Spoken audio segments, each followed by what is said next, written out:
પાટણ ધર્મનગરીમાં પવિત્ર શ્રાવણ માસમાં પૂર્ણાહુતિ ઓમ હવન યજ્ઞ કરીને ધન્યતા અનુભવી.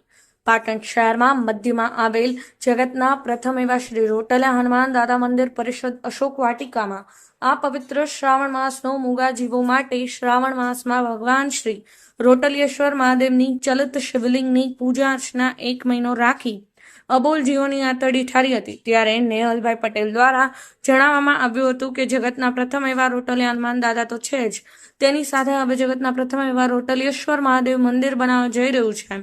ત્યારે આ પવિત્ર શ્રાવણ માસમાં 1 મહિનો ભગવાન ભોલેનાથ 1.25 લાખ બિલ્લી ને 1 લાખ રોટલીનો અભિષેક દાદાના ભક્તો દ્વારા કરવામાં આવ્યો હતો. ત્યારે ગૌશાળાની ગાયોને રોટલીઓ અને બિલીપત્ર પહોંચાડવામાં આવ્યા હતા. અબોલ જીવ આનું ભોજન કરી પોતાની આતરડી ઠારતું હતું. તેના આશીર્વાદ જે કોઈ 1 મહિનો આ શિવને રોટલિયેશ્વર એ આ બિલીપત્ર અર્પણ કર્યું હશે તો તેને ભગવાન ભોલેનાથને રોટલિયેશ્વર હનુમાન દાદા આશીર્વાદ જરૂરથી મળશે. ત્યારે આજે અમાસના મંગળવારે ભવ્ય લઘુરુદ્ર યજ્ઞનું આયોજન કરવામાં આવ્યું હતું. લઘુરુદ્ર યજ્ઞ સંસ્કૃત વાચક એવા શાસ્ત્રી પિયુષભાઈ કુણધેરના મુખેથી મંત્રોચ્ચાર કરી સમગ્ર અશોક વાટિકા મંદિર પરિષદમાં હર હર મહાદેવ ગુંજી ઉઠ્યું હતું. જ્યારે 11 કુંડીના યજમાનોના મુખેથી સાંભળવા મળ્યું હતું કે અમે સમગ્ર 1 મહિનો ભગવાન ભોલેનાથની પૂજા અર્ચના કરી બહુ જ ભાવ વિભોર થયા છીએ અને ભગવાન ભોલેનાથના અને રોટલિયા હનુમાન દાદાના આશીર્વાદ દરેક પર રહે તેવી અમે પ્રાર્થના કરીએ છીએ.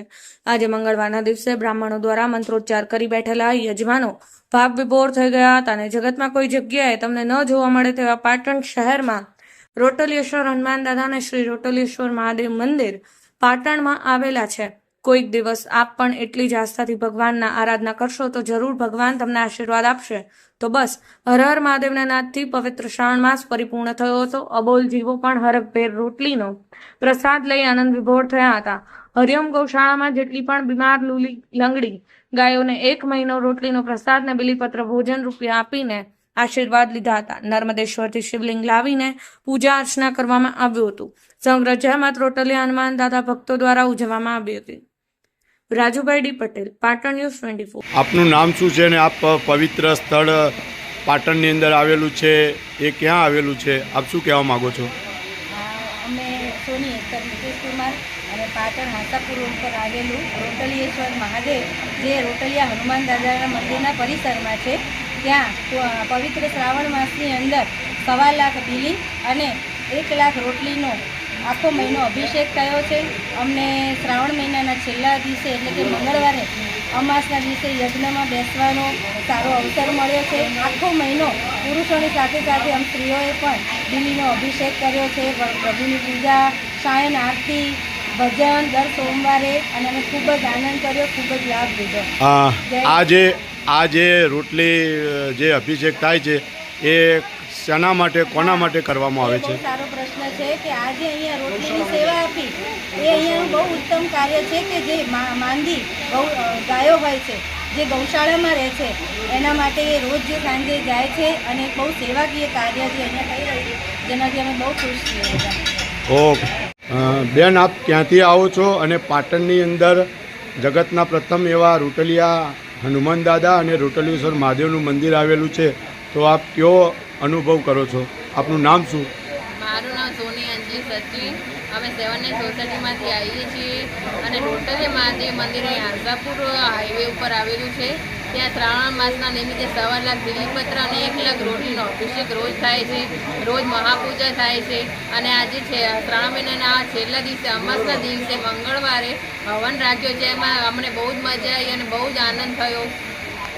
હવનમાં આપ બેઠા છો તો આપના પરિવાર સાથે હવનમાં બેઠા છો? હા.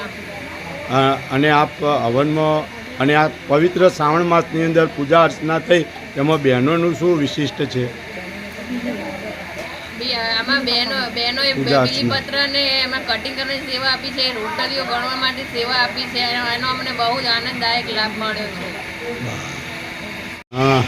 આ પવિત્ર શ્રાવણ માસની અંદર પાટણ શહેરની અંદર એક એવું મંદિર આવેલું છે, ત્યાં શ્રાવણ માસનો ભવ્ય કાર્યક્રમ ગોઠવાનો, એમાં આપ શું કહેવા માગો? આપનું નામ શું છે? મારું નામ પટેલ જયપ્રકાશ શંકરલાલ.